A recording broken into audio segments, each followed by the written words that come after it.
One thing is that the Bible, particularly the Gospels, in fact, all the New Testament for the most part, is what we might call oral literature. It was spoken before it came to be written onto paper.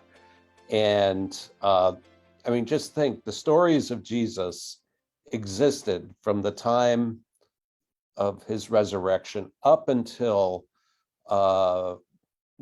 Mark being probably the first of the Gospels to be put on paper was after the fall of Jerusalem and the temple in 70 AD.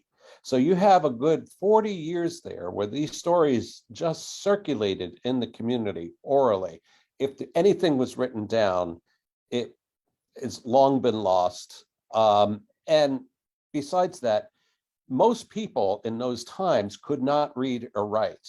Literacy levels, people think 5-10%, and it was primarily the profession of scribes, and the idea of writing down stories was just not something that was really done. Stories were just passed on orally from person to person.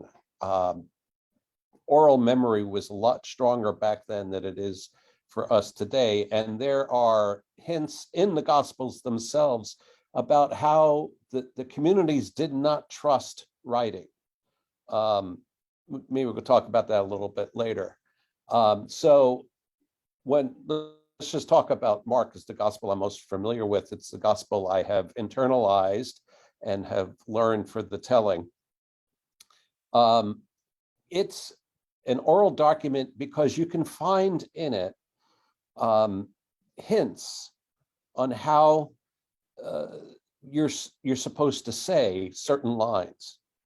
And in fact, the meanings of verses will change depending on how they're said. I read a paper not too long ago where the line when the centurion sees the crucified Jesus and he says, as it's written, and I'll say this flatly, truly, this man was the Son of God. Well, is that a statement of faith or a cynical statement? You know, is it truly this man was the Son of God, or was it truly this man was the Son of God? Same words, said differently, totally different meanings. So there's a lot of interpretive things going on in the scriptures.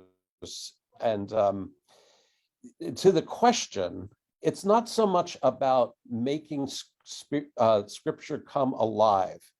We like to say in the network of biblical storytellers, the scripture is already alive. Our job as readers is not to kill it. When we read it flatly and whatever, we communicate that it's for the mind only, that it's kind of boring. If you took censors and you put them on people in worship, you know, their sense of participation, energy levels, and attention is high when they're singing hymns, when they're perhaps reading prayers or doing liturgy or whatever, because they're engaged.